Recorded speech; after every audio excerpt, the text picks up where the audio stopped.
All right. Shalom, shalom, Israel. Everybody can hear me. If I can get a one in the chat, make sure y'all can hear me all right.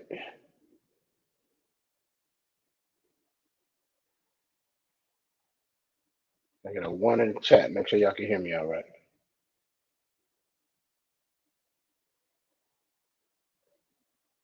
All right, con. We are the Israelite School of Universal Practical Knowledge, started out at 1 West 125th Street under Commanding General Yohana, and we are not associated with any other Israelite or Christian group. This is Monday night's class, the history class. And as you all can see about by the title, we are going to get into some Virginia history tonight. I want to say Yahweh Shem Shabbat to the brothers, Yahweh Shemor Alathan by Hashem Yahweh Shah to the sisters. See, we got my rib in the building. I see we got Officer Yagadar in the building. First things first, let's clap it up for Officer Yagadar. He had his first camp speaking this weekend. That's what's up. Did an outstanding job, I see. Awesome job, sir.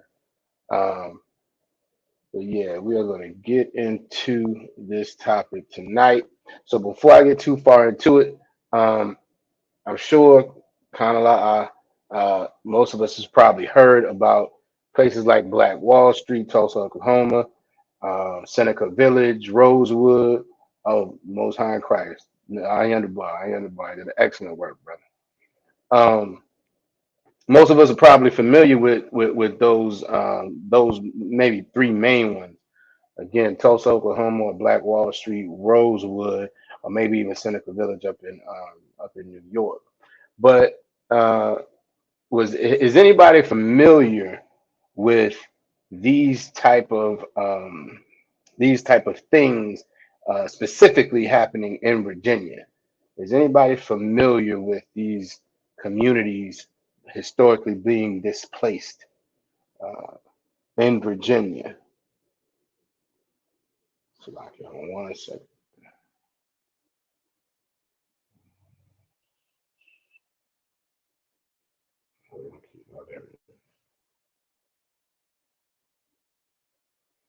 Bear with me one second.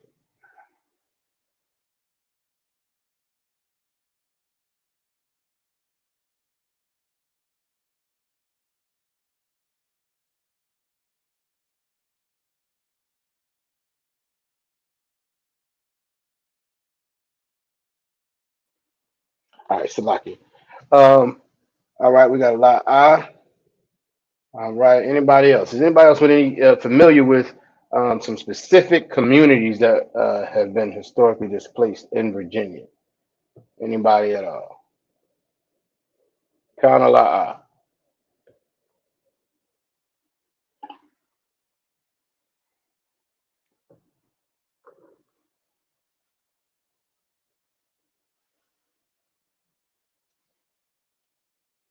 Anybody else? Kana la'a. Who has any familiarity with any la'a? No specifics. All right, Khan. But we're gonna get into some of it tonight. All right. So uh, the majority of information that we're going to get into the historical stuff was actually from a 2021 study.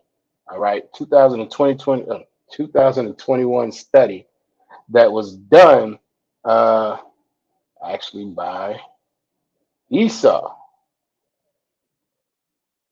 a man by the name of Dr. Stephen Wolf out of VCU, Virginia Commonwealth University. All right. So he did a study along with some other people back in 2021, and they went over. Get back to it. Too many windows over there. Bear with me. And what they did was went over the disparities. Now, this is centered in Northern Virginia. All right. This is centered in Northern Virginia, but as we all know, so often there may be specific information about a particular area, but we know that's basically just a microcosm for everything else that was happening to us as a people historically in this country. So while this is centered on Central Virginia, Northern Virginia, these type of things were going on all across the state. All right, we got Sister Nine in the building. How Shamar done by Shem Shasa. So we're gonna get into it, right? So uh, the study broke down the the fallout of racism, discrimination, and all of that for like the past 400 years just in Northern Virginia. Okay, and it breaks down the priorities of the people by in five different categories. Right, the first is freedom and safety. The second is ability to build wealth and buy property. The third is obtaining an education. The fourth is finding jobs, and then they have the fifth as civil liberties. Now we're not going to get into all of these tonight because this is an extensive study. We're probably gonna it's probably gonna end up being a two-part thing or something. But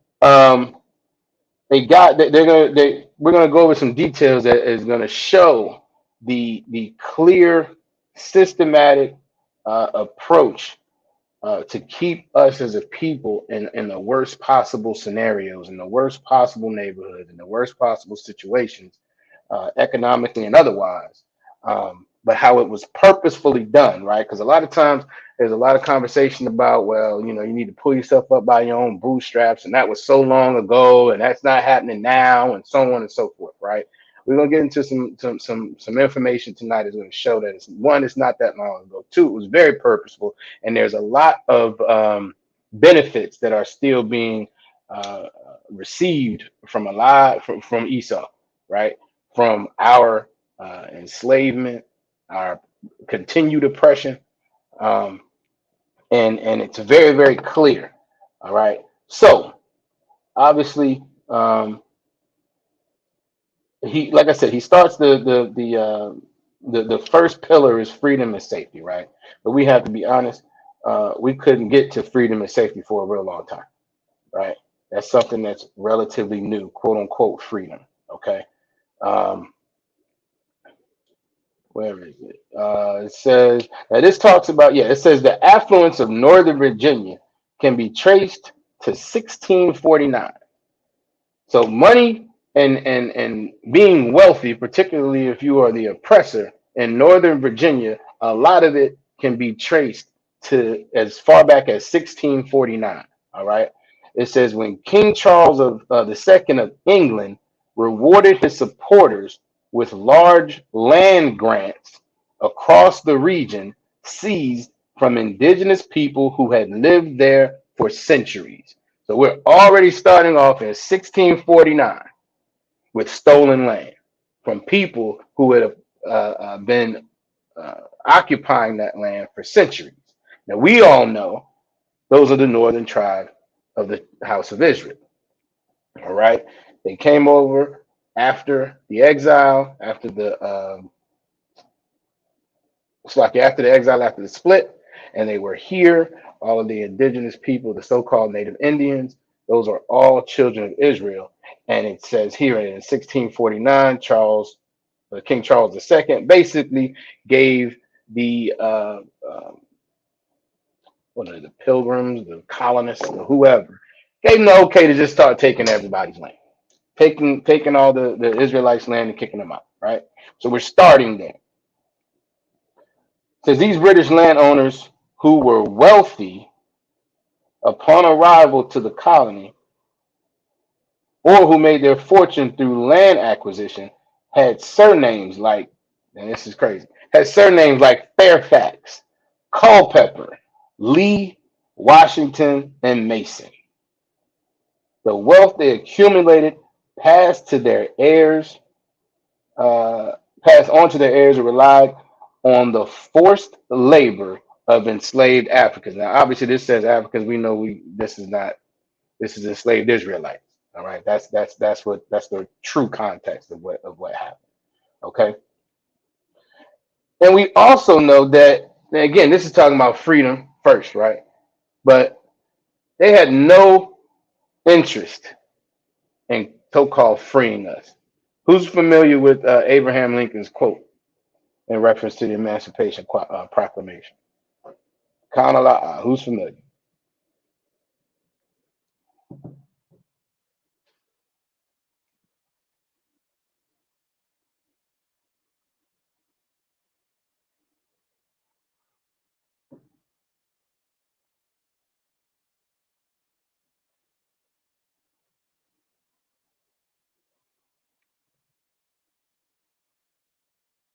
Who's familiar with Abraham Lincoln's quote? Khan, give Officer Yagadar a hand. Exactly. It wouldn't free us except to preserve the Union. Exactly. I think not exactly the exact quote, but it was something along the lines of, if he could have preserved the Union by freeing no slaves, then he would. If he could have preserved it by freeing some slaves, he would. And if he could have preserved it by freeing all slaves, he would. So the reality is, this whole idea that Abraham Lincoln was so compassionate on blacks, Hispanics, and enslaved people. No, that's absolutely not the case. The reality is we were pawns in his political game. That's all it was. That's all it was. If he could have had the Union stay intact and us still be enslaved today, that would have been fine with him. That would have been fine with him. That would have been fine with most of Esau, regardless of how much they say that they would have been against it or were against it. That's just not the reality. All right. And if we go to Jeremiah 50 and 33, it gives us again some perspective on our oppressors and what their mindset is. It says Jeremiah 50 and 33 says, "Thus saith the Most High of hosts, the children of Israel and the children of Judah were oppressed together." Now, this obviously speaks to, there's some folks out there who just want to, well, it's just black people who are Israelites, and they haven't obviously done the research. They don't understand.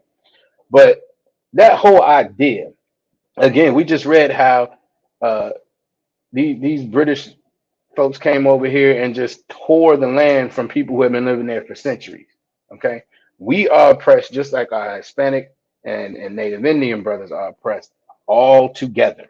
That's how it has. That's how it happens. That's how it continues to happen. All right.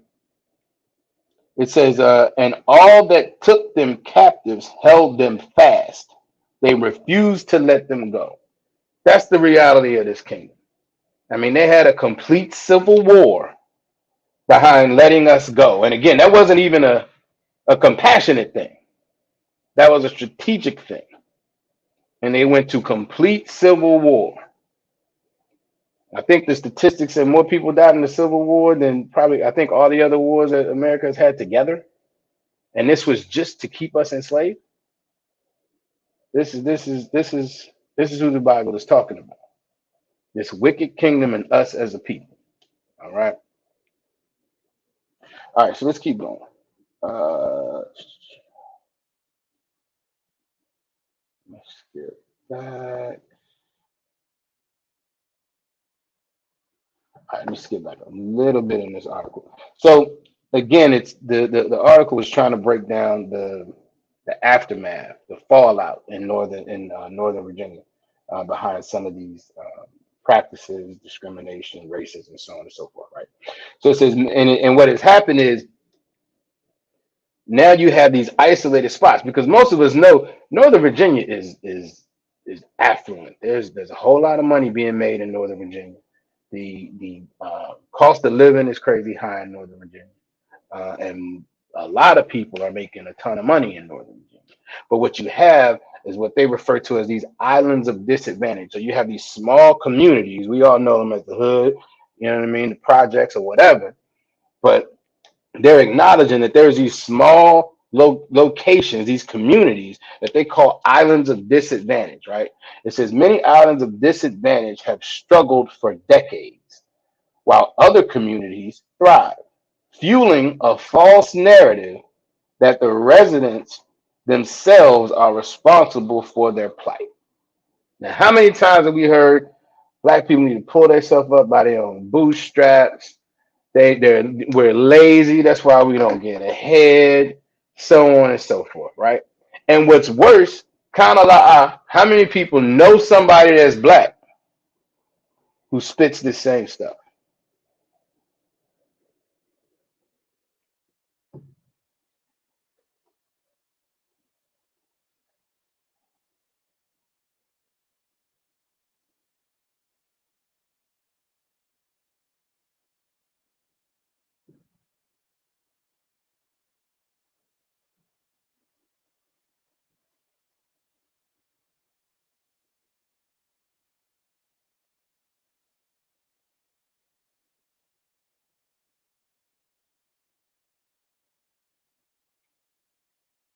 Kind of like who knows somebody that is a so-called brother, so-called sister, might be doing pretty well in the world, might be making a pretty good amount of money, and they look down on their sisters and brothers who may be struggling, who may be dealing with, uh, um, uh, financial issues, might be dealing with drug addiction issues, might not have exactly.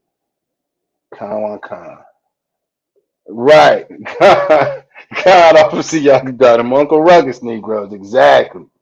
Exactly. We know everybody know a few of them, right? But this is what's wonderful. This is what's awesome about the ISUPK. We don't have those issues in here. We got brothers from all walks of life. We got sisters from all walks of life, right? You might have some sisters in here, some brothers in here. Maybe they did a little time. Maybe they was in the streets. You might have some other brothers who don't have a record at all. But when we come in here, it doesn't matter. Everybody come up through the ranks, how they come up through the ranks. We follow orders and we put this work in.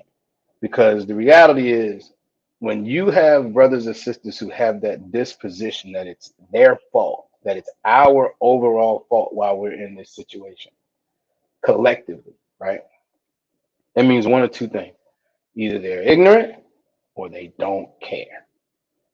Either they don't know or they absolutely have no compassion on their brothers and sisters, right? So who could tell me someone, because I'm about to pull a precept for this, who could tell me someone who did not have that issue? There's a particular person in the scriptures who did not have that issue of looking down on their brothers and sisters. Trooper Shamaga Bar in the building. How about Shamaga Shabbat? Who can tell me someone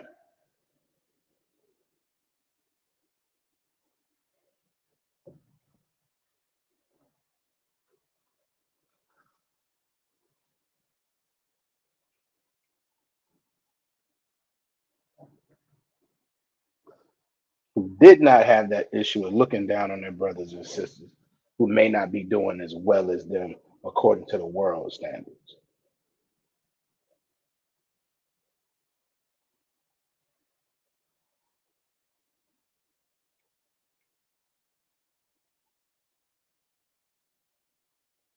Who want to give it a shot?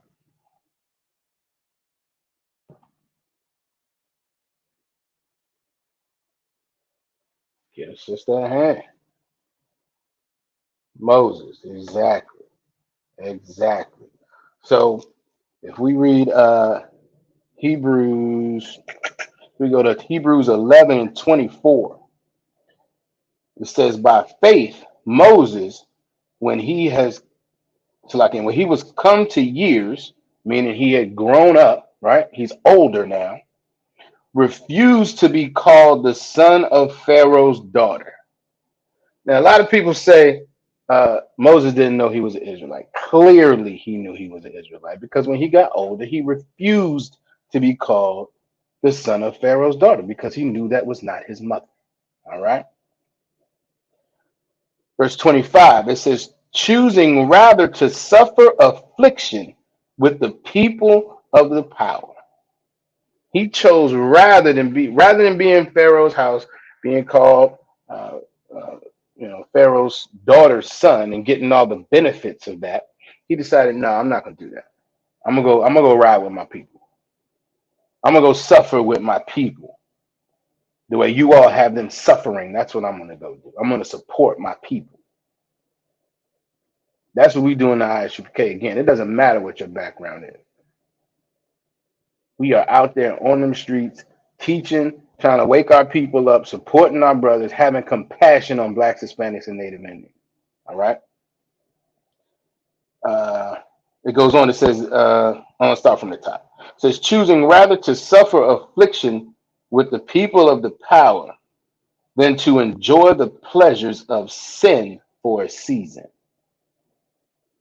Again, that's what we do here in the UPK. We follow the Most High statutes and commandments. We reject the pleasures of sin because that stuff is for a season. That stuff has no power, has no longevity. All right. Verse 26, it says, esteeming the reproach of Christ greater riches than the treasure in Egypt. Putting up Christ is a greater riches, Salaki. Those riches are greater than the treasures of this kingdom, of this wicked kingdom that we're in. Following Christ, that's better. That's what we have to realize. We have to realize that the pleasure of sin is for a season, it's short term. Following Christ and following the Most High's law, statutes, and commandments, that's longevity. That builds a nation. That makes us strong as a people. I was going to in the building. How about Shabbat? That makes us strong as a people. All right. Says, for he had respect unto the recompense of the reward. He had respect of what that would bring him following his people, following the law, statutes, and commandments. That's what we have here. You have to be able to respect it. You have to be able to see it. You have to be able to understand that following the law, statutes, and commandments makes us greater as a people together.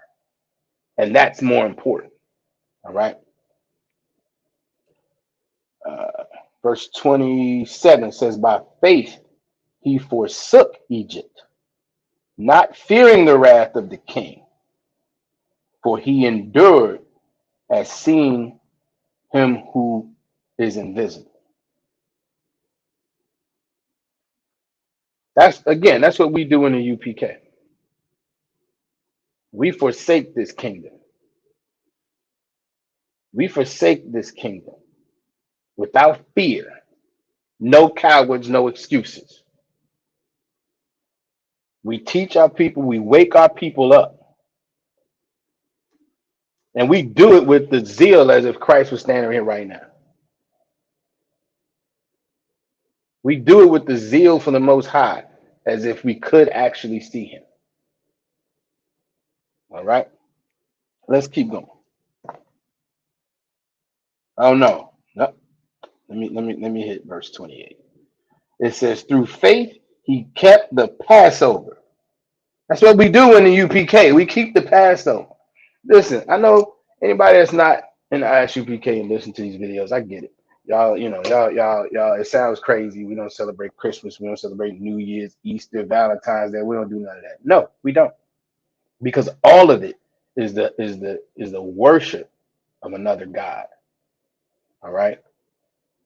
And the reality is what we do and what we're supposed to do, because it's in this Bible and that's what was taught to us and that was commanded us, is we keep the high holy days. We keep the Passover. We keep the Feast of First Fruits, which is coming up next week. Feast of Purim, Day of Atonement. Those are the things that we should be doing as the Most High's people.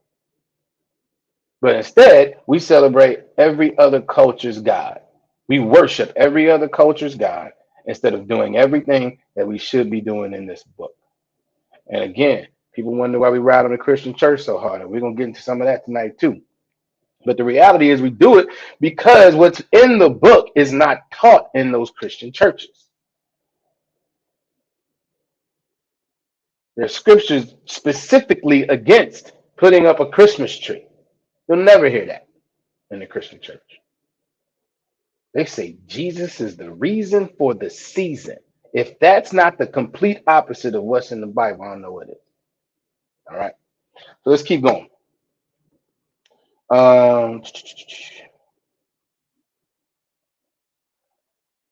Let's see. Okay, yeah, it said, fueling the false narrative that residents themselves are responsible for their plight. It says, however, a closer look at history paints a different picture.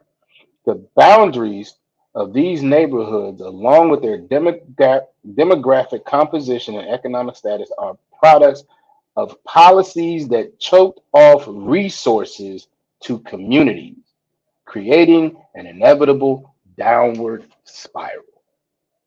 This was purposeful to pull resources, either pull resources out of the community, or keep us as a whole from obtaining the proper resources.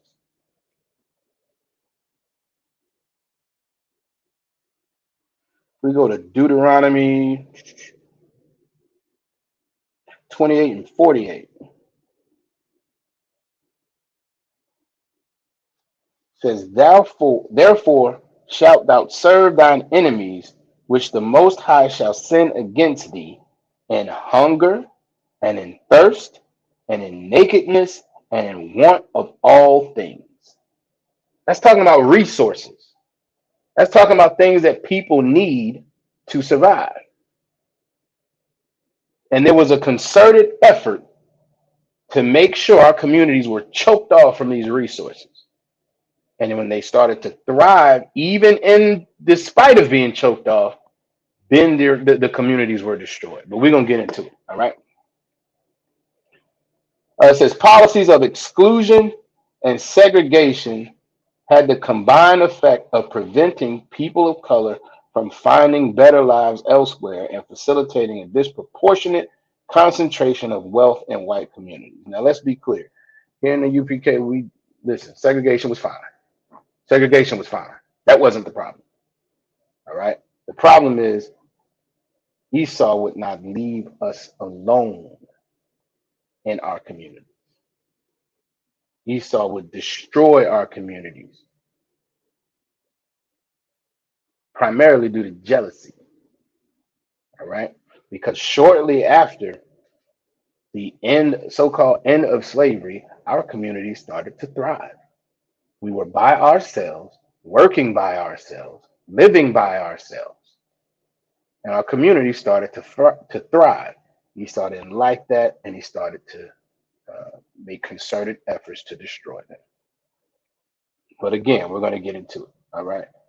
Um,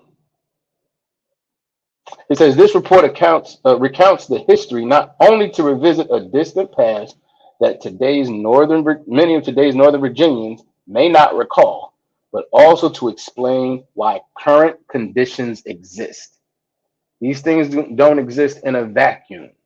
A lot of times you hear people talk about, again, pull yourself up by your own bootstraps. That was so long ago, blah blah blah blah blah, as if once slavery so-called ended, everything was fine, as if our communities weren't, again, systematically and purposefulully destroyed over and over again, as if we didn't have to walk around in constant fear, as we do today, of being lynched and killed by police and everyone else, as if all of that stopped when Abraham Lincoln signed the paper, as if all of that stopped, I think it was Lyndon B. Johnson, when he signed the Civil Rights Act. This is the narrative, as if all of that went out the window because now we're good. No, absolutely not. All right. These things that we're going to read on were happening then, and explains a lot as to why our people are in the conditions that we are now. All right. This is all purposeful.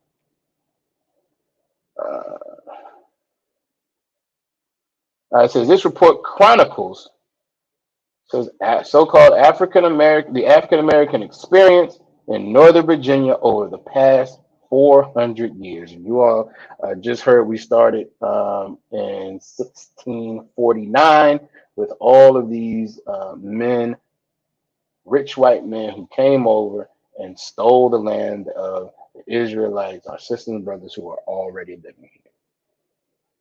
Trooper Kazaki in the building. Y'all about to all right.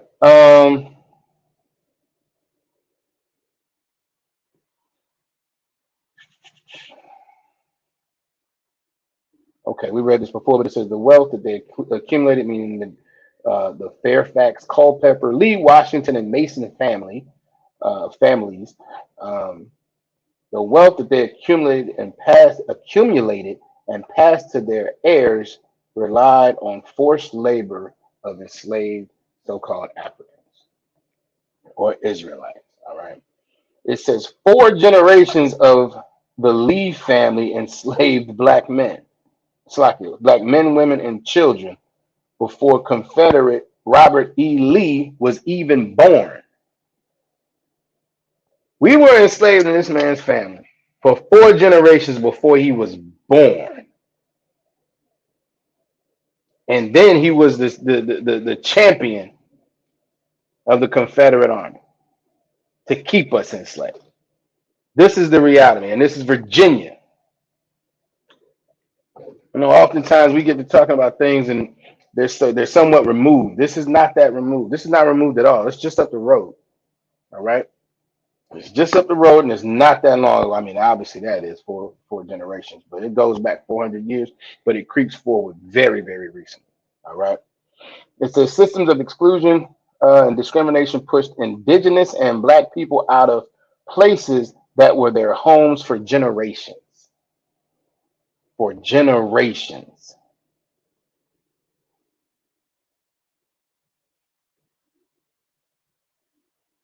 Policies of exclusion and systematic racism inflicted damage that has cascaded across generations, literally drawing the map of where black people and neighborhoods of concentrated poverty are found today. Meaning, and we're going to get into it some, but when you look at the maps of where our communities were, right? When we were thriving and doing well, and then when they wiped them out and evicted all of them, and then they had to go to these different places, and then they started holding back these resources. We were more concentrated. You can see the transition of that happening right after slavery, all the way up until today. All right, let's keep going.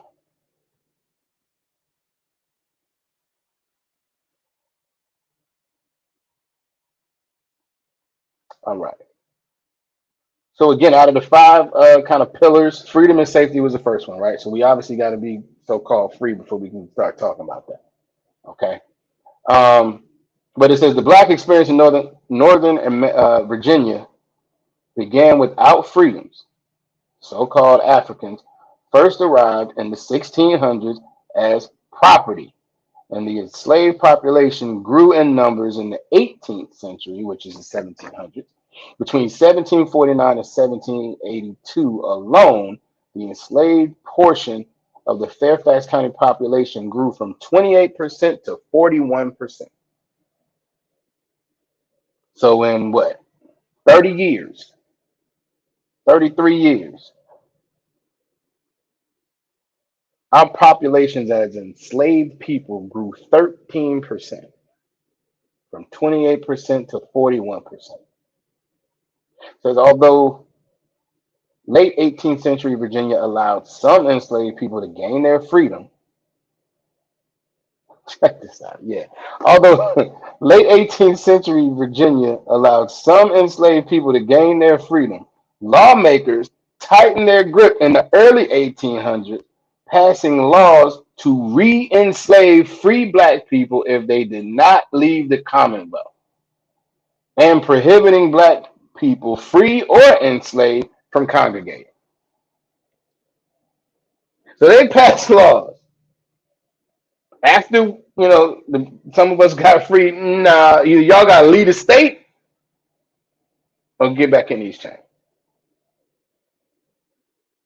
Again, they held on to us tightly. They didn't want to let us go, and they really haven't let us go. Why is that? Who can tell me why that is?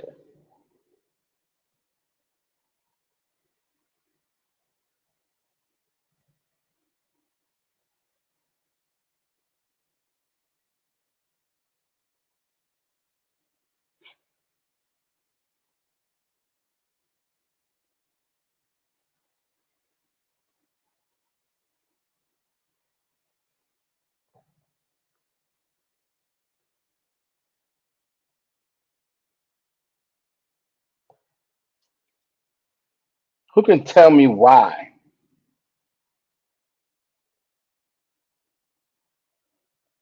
this kingdom and others held on to us so tightly, refusing to let us go?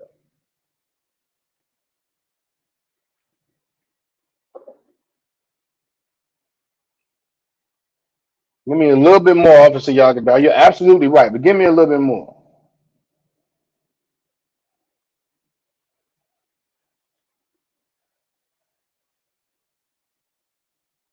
Okay. All right, sis. My rib said because they need us to not unite or understand our true power as the Most High's chosen. That's true.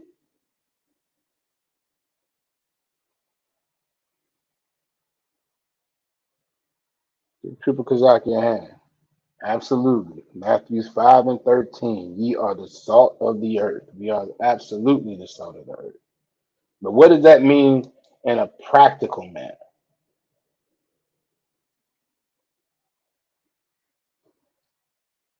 What does that mean from a practical standpoint? Think about why we are so valuable just in this wicked kingdom. Think about some practical things as far as why we are so valuable.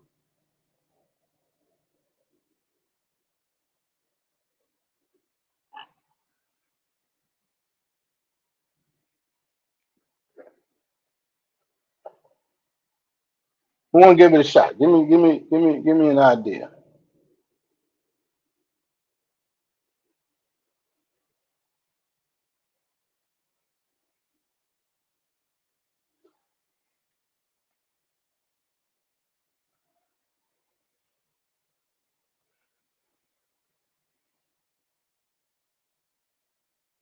Not sure what you mean, Trooper Kazaki. Let's see. In a practical management means to rule rulership being able to create and to rule the world in righteousness. All right. Let me help you out. Let me see. There we go. That's more along the lines of what I was looking for. Get a sister at hand. Because we are strong and innovative. We made this country in our labor and inventions. Exactly. We created this country. Oh, no sweat. No sweat, Trooper. Yeah, we created this country. We built this country on our backs, not only from our labor that they continue to benefit from disproportionately. Because again, I think we talked about it before. Anybody who's ever read the 13th Amendment, the so-called that outlawed slavery, it was outlawed except for punishment of crime. And we know that we are the number one nation or people that's targeted and criminalized and locked up. So it allowed the country to continue its slave labor force under the guise of punishment for crime. But on top of that, we are the primary, as far as blacks is concerned, right? For our so-called blacks, Judah, we are the primary consumer in a lot of instances. We consume more than other countries, than other nations. That helps to keep this economy rolling. Absolutely, it does. That helps to keep their dollars rolling. They don't want to pull that away. They don't want that to go away. Think about Issachar, right? All the actual labor that they take advantage of under the table.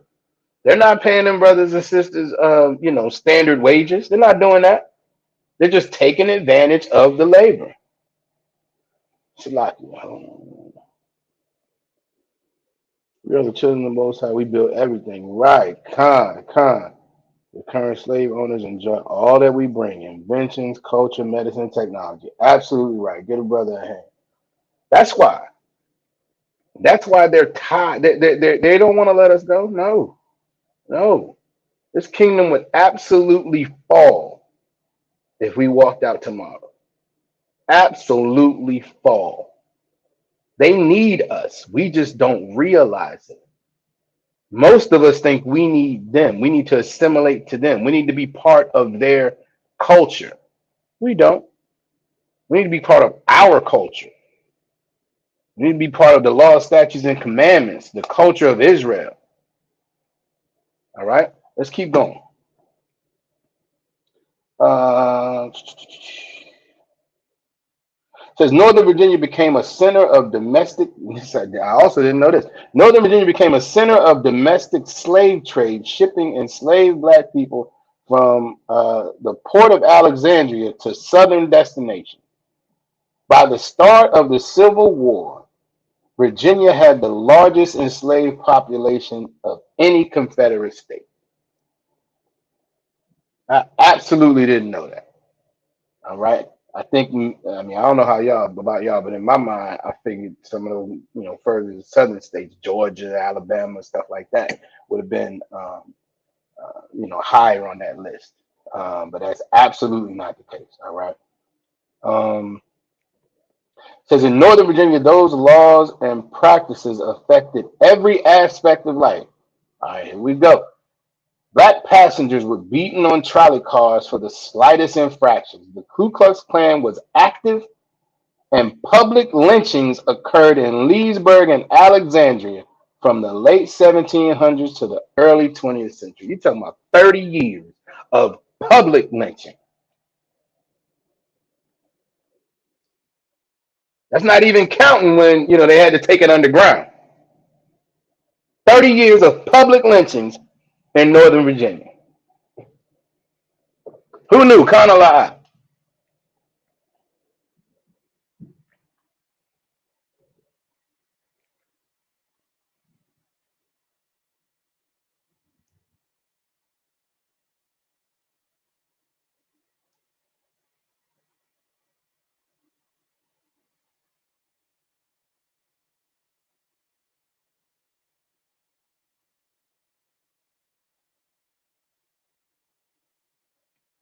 Who is familiar with that type of stuff in Northern Virginia? I think oftentimes we had this perspective, at least now, that Northern Virginia is not, we already call ourselves the top of the South. I mean, that's true. We're the top of the South, but Northern Virginia feels even, even less South, right? But this was going down in Northern Virginia. 30 years of lynching. The Klan is active. We can't ride buses. I mean, and the brother just got killed on the train, right? This stuff is not. It's still going on. There's this narrative that that's old. No, it's still active, and we still have to fight against it. Why is it still active? Because we're not following the law, statutes, and commandments as a whole. We need to come back to following these law, statutes, and commandments,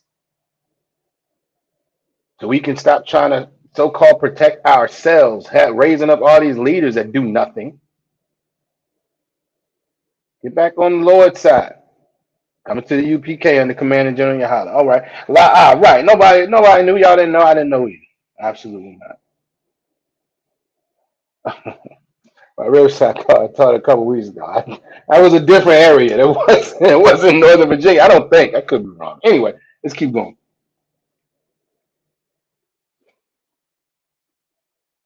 Right. Con. Northern Virginia, you see more heathens. I didn't know it was a little Alabama. Exactly. Exactly. That's exactly because this is the type of thing that we're reading about. These are the type of stuff you didn't expect to happen in Virginia. Again, especially not in Northern Virginia. Now, if you told me this happened in Southampton County and Porter somewhere, all right, I wouldn't have been surprised. But this kind of threw me, right? But again, it goes to show you that all of these folks are the devil the Bible speaks of. It didn't matter where they were. Northern Virginia, Southern Virginia, Alabama.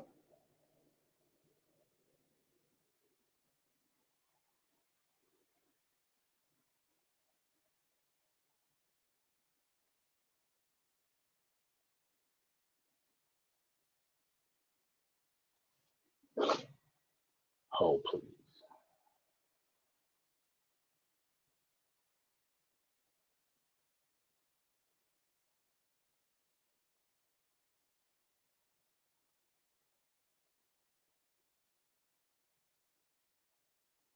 Yep. Take care of that real quick.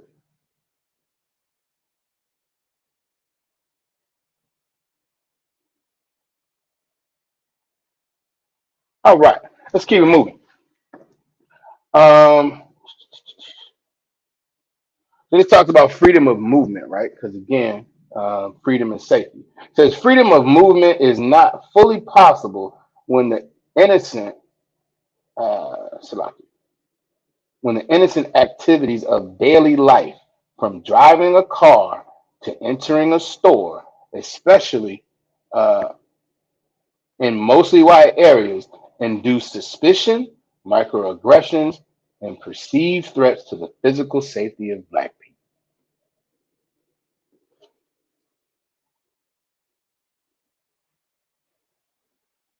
Khan, I'm absolutely sure. I'm absolutely sure.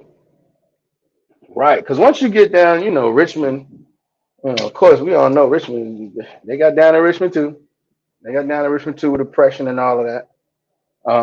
Yeah, between Richmond, South, West, East, not surprising at all. Not surprising at all. I was a little thrown off that this was in Northern Virginia. But again, it goes back to if this is happening in Northern Virginia, given the general perception that I think most of us have, how much more was this happening everywhere else? Right? In Norfolk, in Richmond, in Petersburg, in Portsmouth, in Southampton County, where else? South Hill, everywhere, right?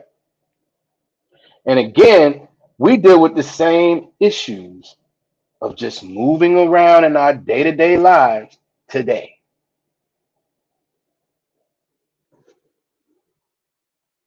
Uh, Shalaki is all of America. They just hid the skeletons under civil rights. Khan, you are absolutely right.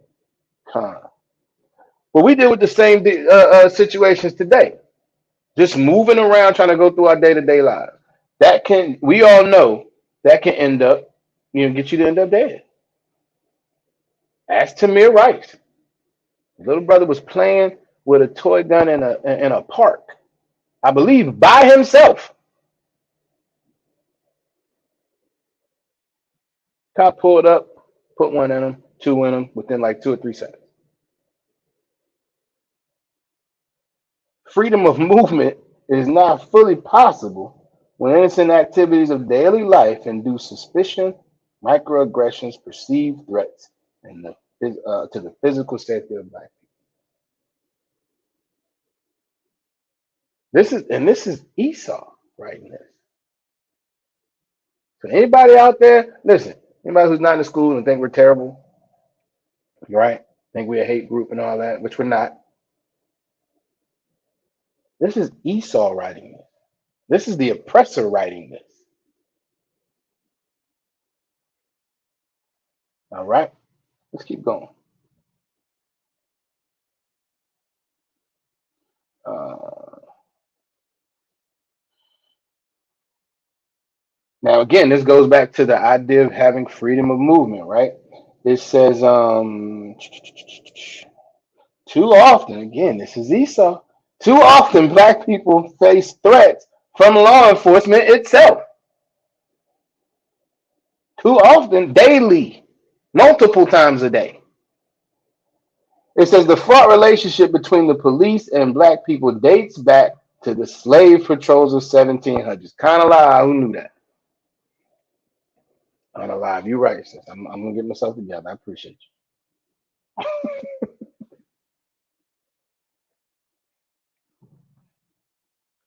Text me that next time. I'll put it in the chat. All right. So I think most of us probably knew um, that the slave patrols is what kind of the origination of the police force. Kind of like who knew.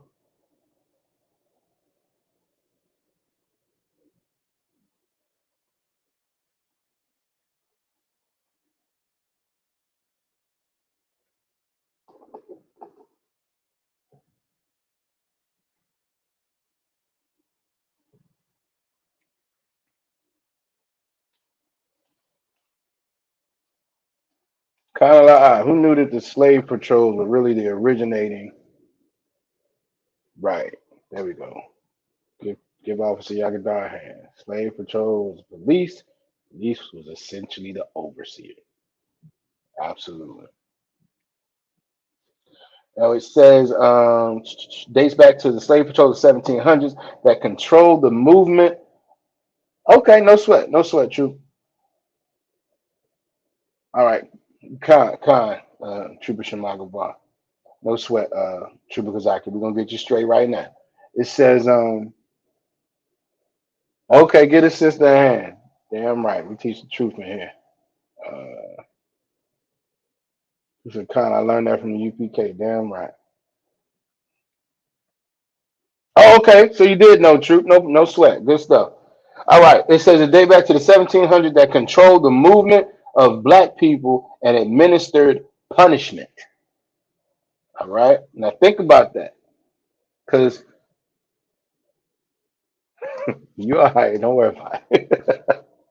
um, think about that though, because a lot of argument when they talk about the prison system is supposedly to what is it, rehabilitate you, reform you, and all this stuff. That wasn't how it started. It started with uh, uh, checking the movements of black people and administering punishment. That's it. That's it. So there's no surprise that the police force is what it is today. That's what it started as. The police force now, the prison system now, it's not about reforming anyone. It's just about punishment. It's just about punishment. I've had brothers who work in the correctional industry tell me that directly. It has nothing to do with rehabilitation, reforming nobody. It's about punishment. And that's exactly what it started as. All right. It says over time, enforced similar groups enforced black codes and Jim Crow laws, which criminalize even innocent behaviors. For example, under 19th century vagrancy laws, black people could be arrested for not carrying proof of employment. So to not have a job as a minority, as an oppressed people, shortly after,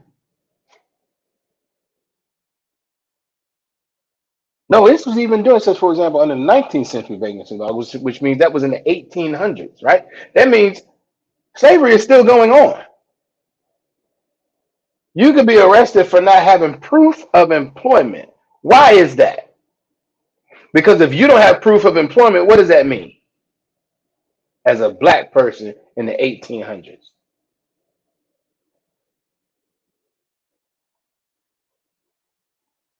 Who can tell me what that means if you don't have proof of employment?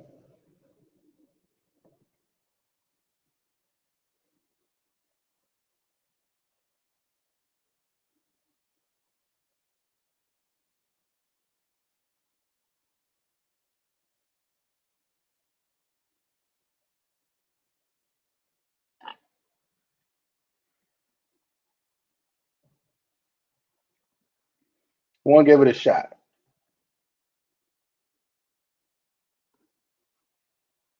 Um, Not quite, but you're right there. You're right there, Officer Yagada. I would say that means you are a slave. You have a slave owner.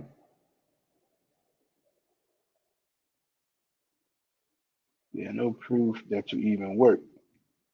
See, what I would say is, okay, so listen, it's the 1800s, right? We in Virginia. Slavery's legal.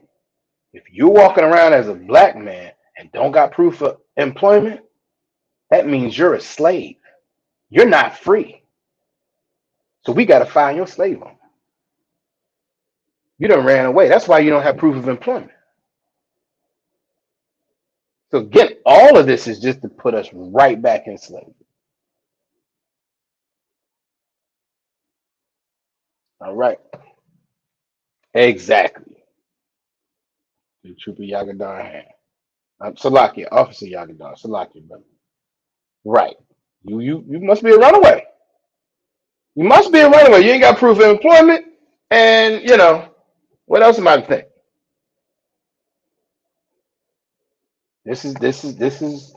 This was Virginia. All right. It says people of color continue to be targeted by police today. We all know that. We absolutely know that. But he goes on. It says, according to the NAACP, A black person is 5 times more likely to be stopped without just cause than a white person, and many are mistreated or unalived. I had to remember that for a while. But we know this to be the case now anyway, right? We absolutely know this to be the case.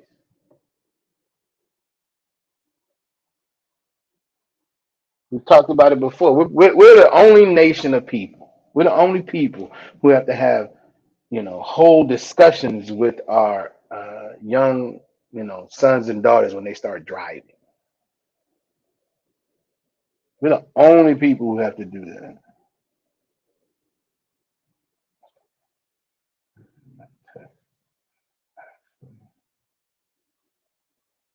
Oh, okay. I got you, Truth.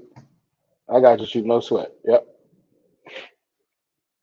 Yeah, we're the only people who have to have conversations with our children about how to deal and interact with police officers once they start driving, because we know that puts them in direct danger if they're pulled over by a police officer. Now, up until a few months ago, we used to be able to put that on Esau. Now, since the 5 officers then jumped on the brother and took him out, now we can't. We got to fear everybody in the uniform. Nobody gets a pass now.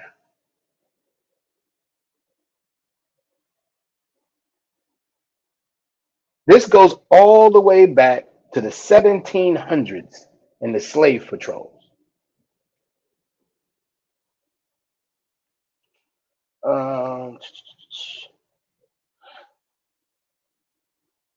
this is a recent statistic. Again, that's why this started in the 1700s, but it also says, Salaki, hold on. It says in 2016, what, 7 years ago, black people accounted for 60% of Virginia's prison population, but only 19% of the population at large. The patty rollers, the patty rollers, exactly, which is where the term patty wagon comes from. Absolutely. Yabba Shem Shabbat. 19% of the population. And once black people acquired a criminal record, they were more than likely, Salaki, they were more likely than white criminals to carry the consequences throughout life. Who can give me an example of what that means to carry that consequence? Once you have a crime on your record, once you got a record, how are you more likely as a black, Hispanic, or Native American to carry the consequences of that through life? There's a very, very practical example that we deal with that other nations don't, not at least not to the same extent.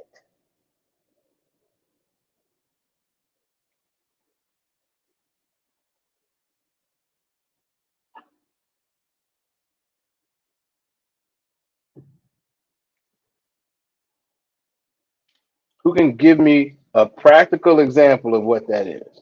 You got a record, now this thing is following you, but what's the fallout of your day to day? What happens that can follow you throughout your life? Let's say you're let's say you're 25, you just got out, all right? More specifically, it does limit opportunities, but more specifically, it limits jobs, right? Now it's harder for you to get a job. Now it's harder for you to make money. Now it's harder for you to pay, maybe take care of your family. So it sets up a complete situation because what do we typically do? Not, I shouldn't say we, because that's not a thing that's just us. It was just targeted to us. But if you're in a situation where you can't be, you find a job, so you're not employed, you can't make money. What do you do?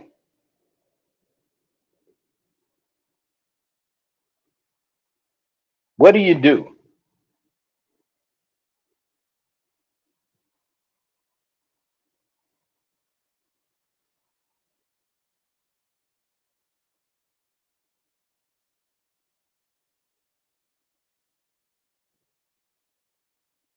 I see you. I see you, Trooper Kazaki. All right. Yep. Absolutely right, sis. Hard to get employment. Yes. What do you do though? You're 25. You just got out. You're applying all these jobs. You're trying to make some money. You're trying to, straighten up. Trying to get your life back on track. Won't nobody hire you. What happens?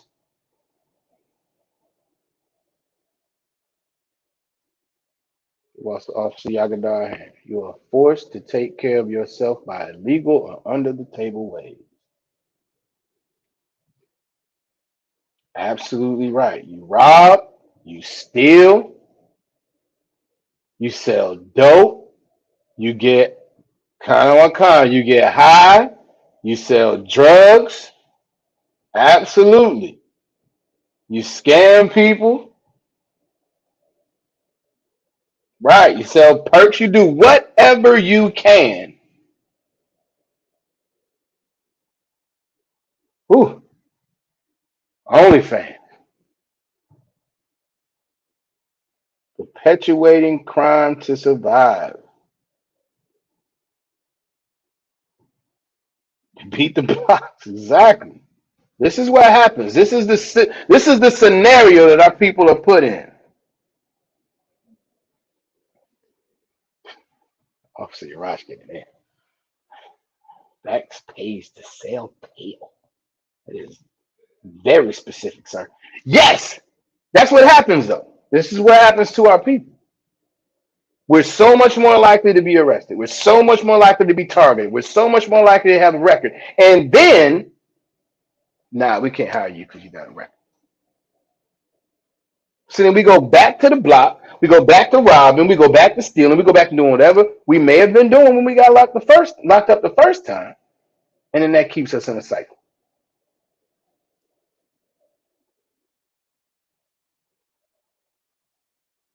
Ah, that's another piece of it. Con. And you got Wick and Tanner racking up on you. You got child support racking up on you. Who knows? Right? This is the systematic oppression that they put us through. You keep the brother locked up, you break up the family.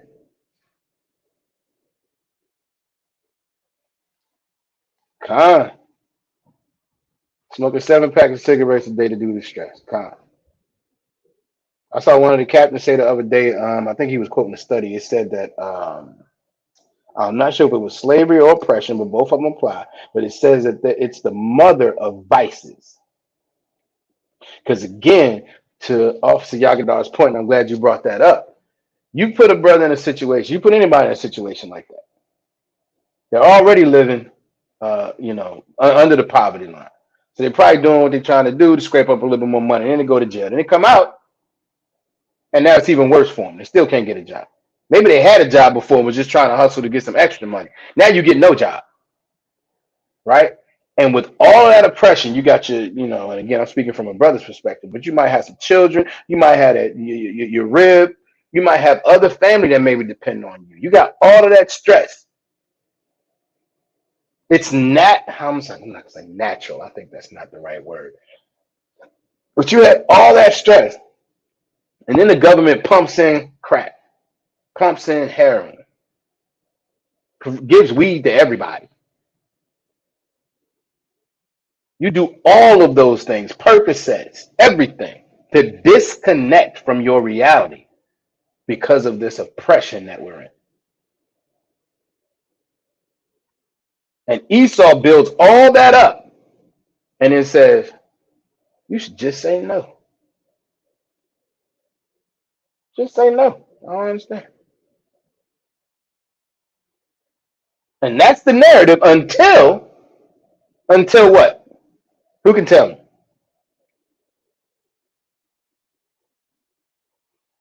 Get a sister in hand.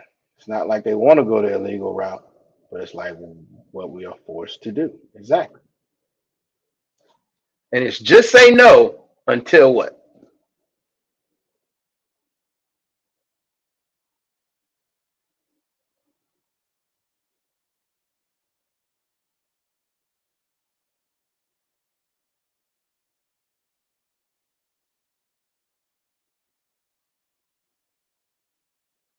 Mm, I see what you're saying. I don't know if that exactly applies. Just because he was in Esau's military, he shouldn't have been in the first place. But I get where you're going. The sister says similar to the veteran that was killed robbing the banks. I'm not sure if y'all familiar with. I think it's a movie that relatively recently came out. The brother was a veteran, wasn't getting his benefits, ended up going to rob a bank. Um, they took the brother out before and they could get the hostages out. I'm not sure if y'all familiar with it. I forgot the brother's name. Um, but that's similar. Not that's a more of a specific situation. But it's definitely in line with what we're talking about. Absolutely. Um, until the dead are back in jail. Yes, that's true. But that's not exactly where I'm going. Meaning the narrative about drugs, specifically heroin. This might give it to y'all. Specifically heroin. Um, it was just say no. It was just say no. I don't know why. What the problem is? I don't know why y'all can't just again pull yourself up by your own bootstraps and why y'all so addicted and blah blah blah blah blah. It was all that was the narrative until a particular thing happened. I shouldn't say a particular thing, but until something else happened that then changed the narrative. So you lose your employment. That's also true.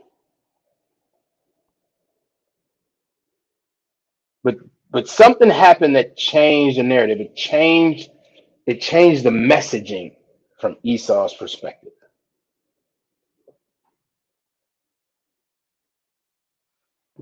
Give Officer Yagadan a hand until Esau got hooked. And once Esau got hooked, now it's a health crisis. Right. Once the soccer mom started popping pills, once their teenage children came home strung out, once they were having rave parties and all the little all Esau's children were high out of their mind. Once their medical doctor started supplying these pills illegally, once all of that came out, well now it's a medical crisis. Now these people are sick. They need help. We don't need to be locking them up. We got to help them.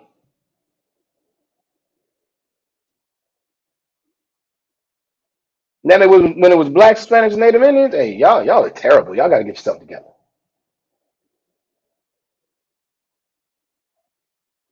Just say no. You don't have any responsibility. So on and so forth. And then when it came home, oh, they need help. They need all of this help. They need all of this intervention. They need rehab. They need medication to get them off of the drug. I mean, all type of stuff. But now it's so understanding. Everybody's understanding now. And let's be 100% clear. Again, oppression and slavery is the mother of vices. Esau's not oppressed. Esau is living in heaven right now. So why are you getting high, little boy? Little girl, soccer mom? What's wrong with you? I mean, in a weird way, we got oppression to deal with over here.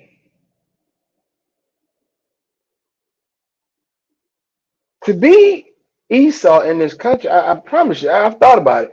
I don't think any of us can really, really understand what that feels like. That's a whole nother space, particularly because how we have to live. Again, we have issues with just moving around regularly. We got issues with driving to the store. making sure we get back home safe.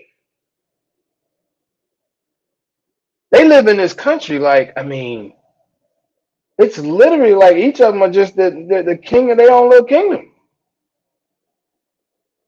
And you getting high? What's your reason? Not that it's okay, but it's somewhat understandable. You put us in a terrible space. We're disconnected from reality because reality is terrible for us.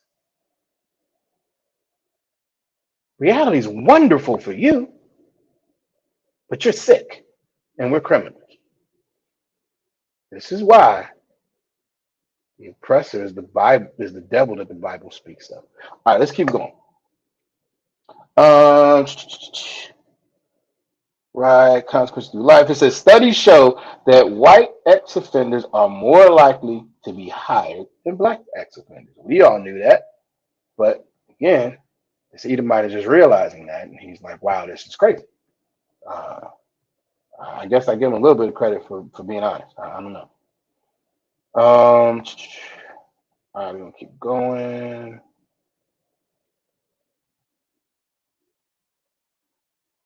All right, now we're gonna get into some of the communities that were that displaced people. All right, is that where I want to go now? Yep. All right. It says in 1800, more than 40% of Prince William County's residents were enslaved, black folks, right? However, free black people, such as Henry Cole, the largest black landowner in Prince William County, and Sally Bates, established 19th century communities such as Batestown and Joplin. These enclaves, who knows what an enclave is? That's a great word. Let's look that up real quick. Enclave.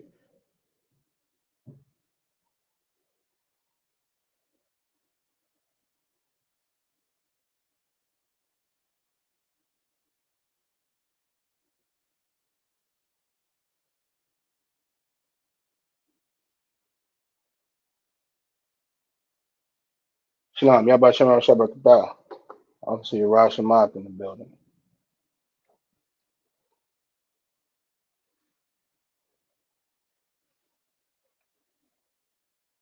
You can tell me what an enclave is.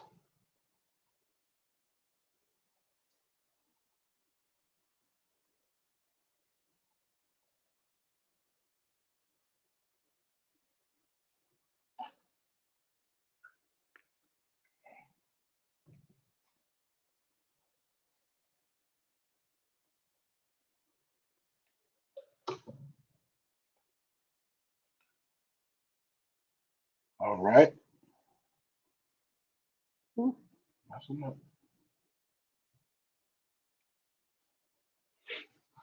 I see you, Officer Yagadar.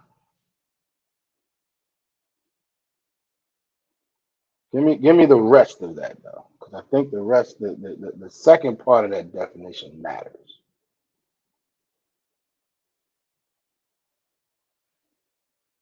Anybody else want to give it a shot? Go ahead. Enclave.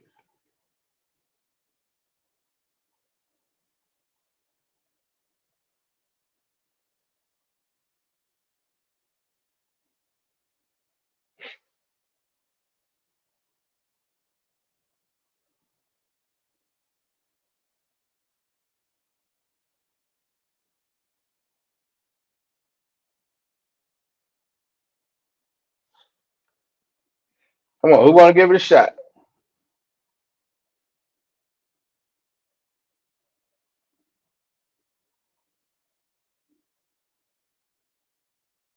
There we go. It should be Salakia. Officer Yagadar says a distinct territorial, cultural, or social unit enclosed within or as if within a foreign territory. That's why that's such an appropriate word, because we are in a foreign territory here. We are in a foreign land here.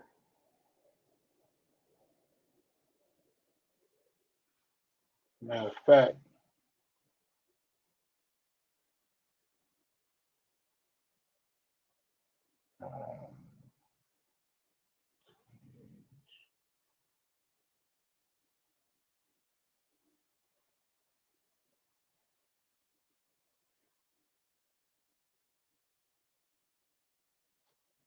bear with me.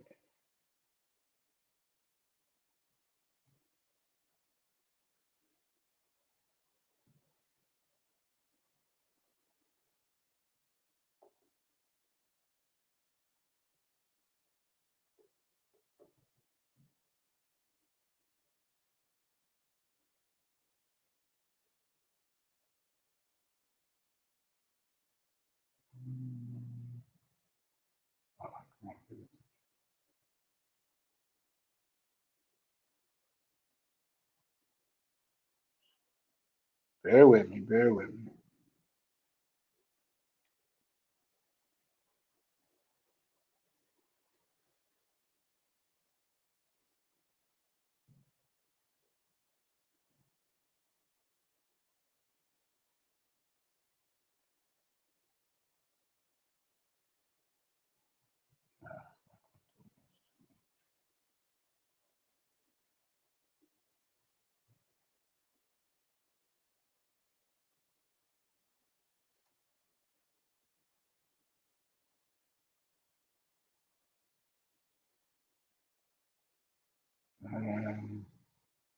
All right, we're gonna keep it going. I was looking for my preset, but I don't have it. That's okay. All right, no problem, no sweat. Yes, but this we're in a foreign land out here. All right, and that's why that's such an appropriate word, because we're, a lot of people had a perspective, well, we're all Americans. No, we're not. We're just not. When every document was written for so-called America to be established, we were still enslaved. We were not citizens. We are not citizens. I mean, technically we are, but not really. We don't enjoy um, the the same rights, the same protections, and all that. We don't have that, and they show it to us every single day. And the sooner we wake up as a people, the better off we will be. All right. So it says these enclaves disappeared completely by the 1940s when the federal government evicted residents to establish a recreational area that would become Prince William Park, Forest Park. They kicked all these people out so they could make a park.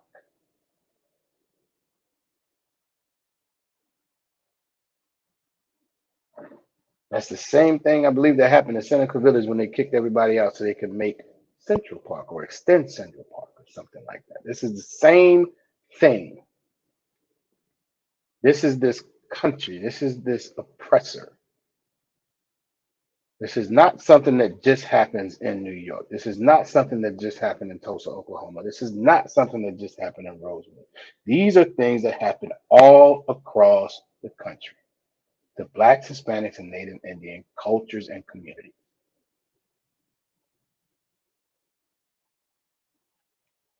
Freedmen's Village. This is another one.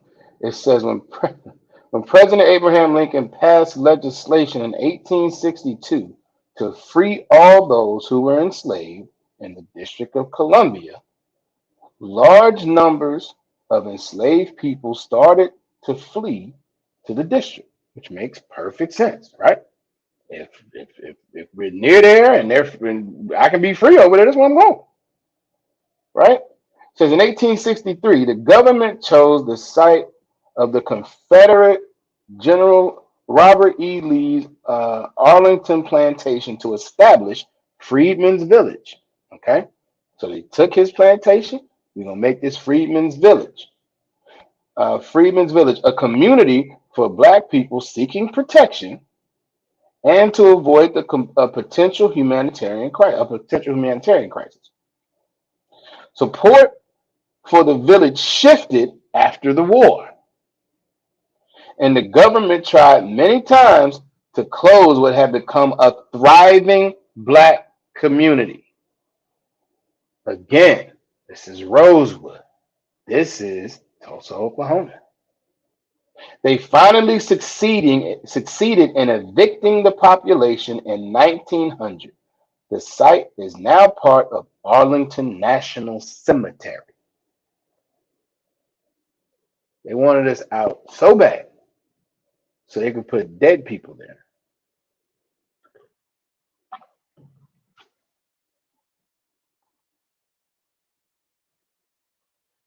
But again, this started out as a refugee place and then turned into a thriving black community. So often, the captains and the generals in the school say it quickly and very clearly. Problem is, Esau just won't leave us alone. And it's been proven. We had thriving communities post technical enslavement, chattel enslavement. We had thriving communities that just needed to be left alone. We're fine because, again, we don't need this kingdom, it needs us. Let's keep going.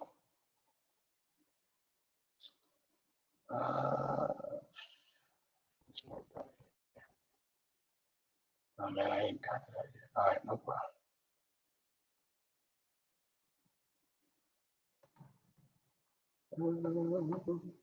Go back down. There's two more communities. If I can get my computer right. All right. It says when the federal government closed Freedmen's Village, right, many of its residents moved to other black enclaves in Arlington, among them Queen City, right, and neighboring East Arlington. So you got Queen City and East Arlington. All right. The roads were unpaved and lacked street lights. Didn't have sidewalks, curbs, gutters, and many households lacked electricity and sewer pipes. Nonetheless, by 1940, now this started in the 1890s, so you're talking about 50 years later. By 1940, East Arlington was a vibrant community, home to 903 individuals and 218 households. 50 years, they turned this from a rundown place to a thriving community. It says in February 1942, as part of the construction of the Pentagon, the federal government condemned Queen City and East Arlington to build a highway near the facility. The residents were given until March to evacuate. Now, they gave this order in February. They gave everybody 30 days to move out of homes that they owned, that they built. The whole community was built. You got 30 days. Get out. This is oppression. This is the reality of our oppression in this country and in this state. All right. It says a nearly impossible task, especially because wartime housing in the area was extremely limited. Again, this was in the 1940s. World War II was going on. All right. It says, with much petition and lobbying on their behalf by the First Lady Eleanor Roosevelt, the government provided the families with temporary trailers in nearby Johnson's Hill and Knock until they could find permanent housing. They put them in essentially trailer cities. Fine. We'll take your land. We'll take your home. We'll take all of that. And since we ain't give you enough time, here's a trailer that you can live in until you find somewhere else.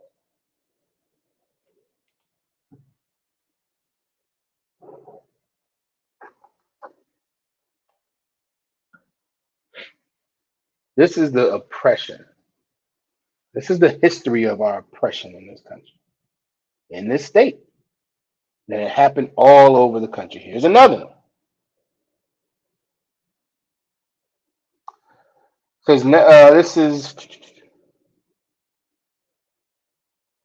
It's named after its location on the remains of the Civil War fortification Fort Ward.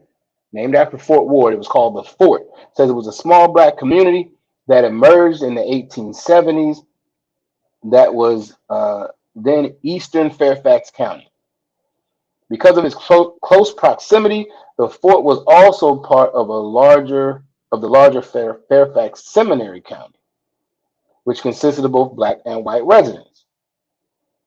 An area known to black residents as Macedonia. But in the 1950s and 1960s, Alexandria started buying the property of black residents to establish Fort Ward Park and Museum as part of the city's celebration of the 100-year anniversary of the Civil War. So they started buying up black people property so they could put a commemoration to the 100-year anniversary of the Civil War. This is where we live.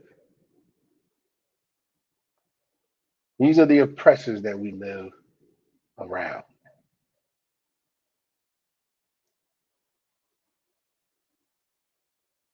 And to enable the construction of T.C. Williams High School, named after a racist school superintendent who fought desegregation, the city invoked eminent domain to uproot the residents of Macedonia. Now, again, UPK, we don't care about integration.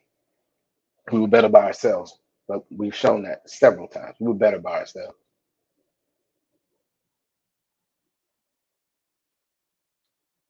Where was that?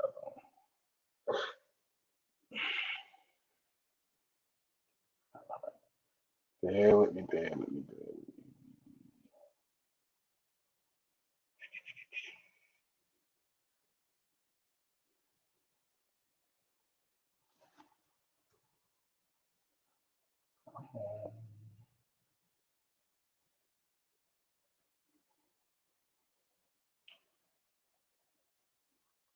All right. Um, this is talking about not so much them displacing people from their communities, because again, that was what, four different stories I think we read, and this is all basically Tulsa, Oklahoma, Rosewood, and Seneca Village. You know, more in line with Seneca Village, but it's all the same. They had black communities that were thriving, doing well. They came in, now y'all gotta go because we need a park, we need a museum, we need to erect something that celebrates the Civil War, which Virginia fought to keep us enslaved. I mean, the insult to injury there, right? Now let's pause for a second,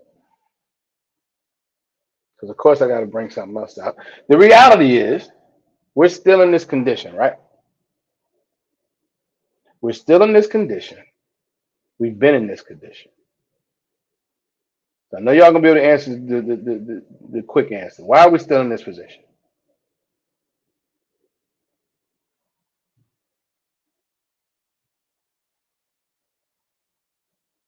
Why are we still, as a people, in this condition?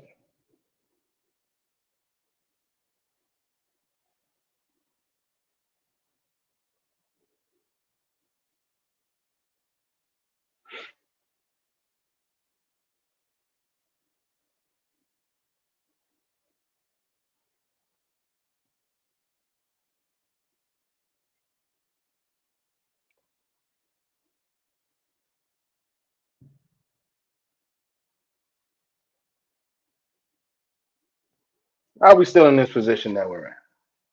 Why are we still dealing with this oppression that we deal with every day, all throughout our communities, no matter where they are? Individually, collectively, why do we still deal with this?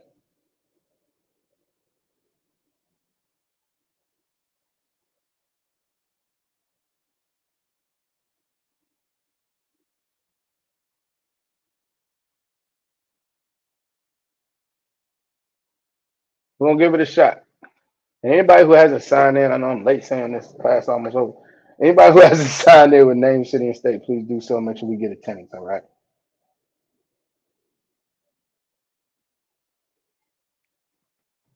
If Officer Yagadar hand, we still follow this devil and refuse to gather ourselves together like the Most High told us. Absolutely. Now, here comes the second question. What's the primary driver of that? What's the primary driving reason why we're still following this devil and refusing to follow the Most High's law, statutes, and commandments?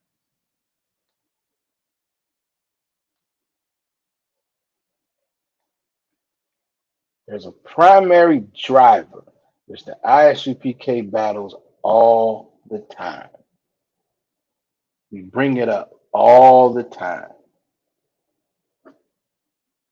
We battle it all the time. We speak against it all the time.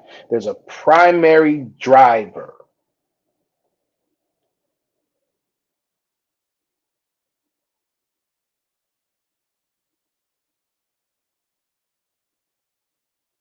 What drives us to follow the oppressor?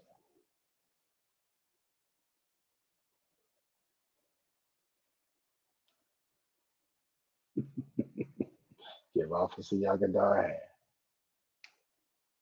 The Christian church. Absolutely. Now, if we go to the book of Jeremiah, right? Chapter 29, verse 8. It says, "For thus saith the Most High of hosts, the power of Israel, let not your prophets and your diviners that be in the midst of you deceive you." These Christian pastors, these Christian preachers, they are deceiving our people. They are completely deceiving our people. Tradition, all right, I'll give you that too. That is the drive. That is part of it. It's tradition, but it's tradition in the Christian church, and it's such a wicked thing because its oppressor brings us over here, strips us of our identity, gives us Christianity, and then as time goes on, we as a people soak it up and then start teaching it, start preaching it, and have no concern for what's actually written in the book. So that's why the scripture says, don't let these don't let these prophets and diviners that be in the midst of you deceive you, because that's what they're doing.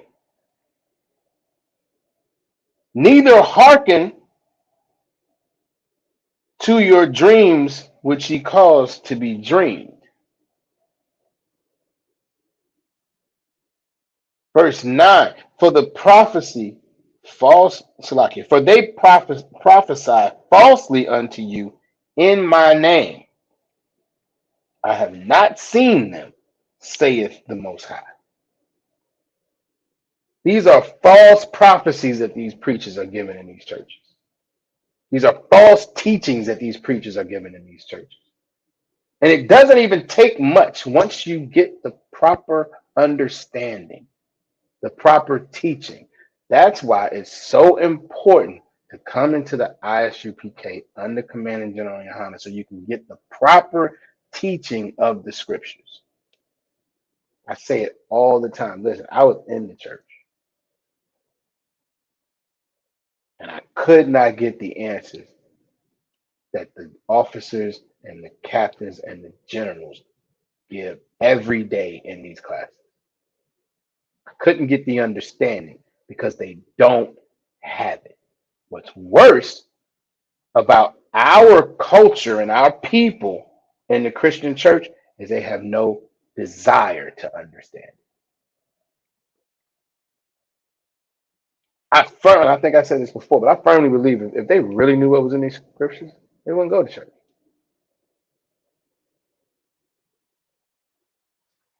people wouldn't go to church if you knew what was in these scriptures, because you would know that everything in there is wrong. Everything they're teaching is incorrect. Give a sister a hand. Absolutely. They manipulate the scripture for their agenda, for their desires, for their carnal nature, whatever they want to do, they'll figure out a way to manipulate the scriptures to say it's okay. And if you just read it for what it is, you see that it's clearly not. All right, let's keep going. All right. Now this is not so much about people being displaced from their homes, but y'all get again where this oppressor is breaking things down. This is more about this goes into the section of property ownership and things of that nature. Again, this is structured a purposeful deprivation of resources in the black community. All right. It says in the 1940s, Knock, N-A-U-C-K, in Arlington View, lost land to the construction of the Pentagon and Shirley Memorial Highway. I think we read that earlier. It says mud from the project was dumped in Johnson's Hill, and both communities became sites for trailer camps. This is where they put people in trailer camps. All right. And public housing for displaced black families. Now, this ain't probably one of the first projects in 1940s. Trailer camps and public housing for displaced black families. And how long ago was that? That was 1940s. A lot of us grew up in the project era anyway. A lot of us still are growing up in the project era. It says although residents met these challenges with resilience, which is what we do, right? And when they formed the nation's first, when they formed the nation's first cooperative to buy public housing project after World War II. That's black people. That's your ancestors. Still met it with resilience. Still coming up just fine by ourselves. All right. It says after World War II, the community's infrastructure suffered from disinvestment, meaning, anytime you own something, property, whatever, you got to keep it up. All right. But because our resources were tight, we couldn't get the resources again purposefully, as we've explained. Now we can reinvest in our communities as much as we needed to. So it says roads crumbled and overcrowding increased as Arlington's black population pushed out of other areas and moved there.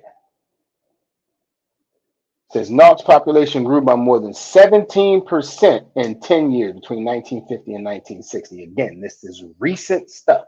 All right. It says in 1966, the Washington Post article described its homes as little more than shacks, noting white middle class homes that stood across the street. Those were fine. Ours were shacks.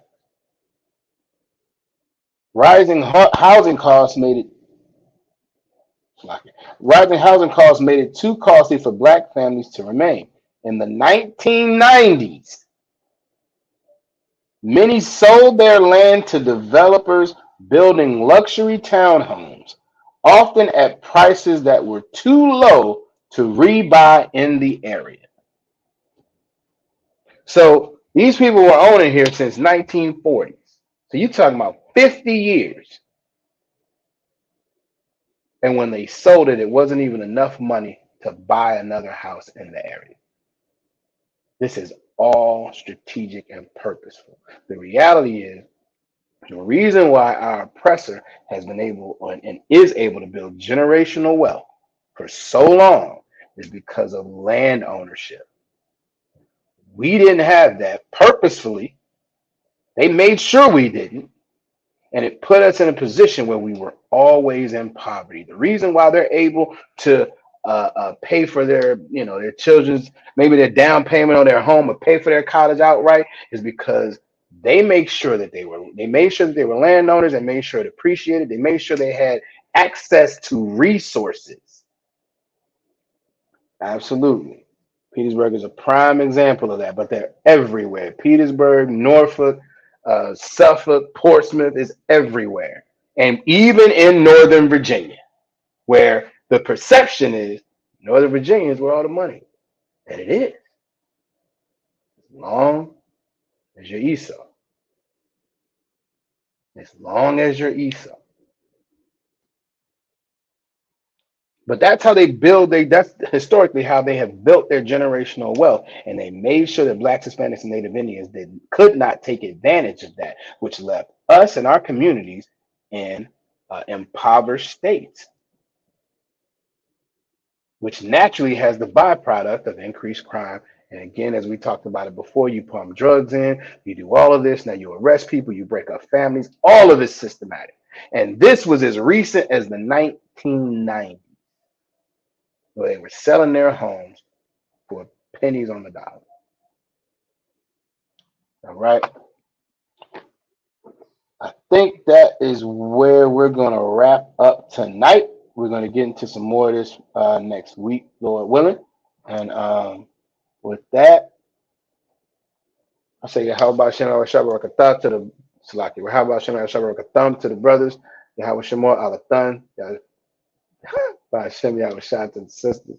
And we will see y'all next week, Lord willing. Class dismissed.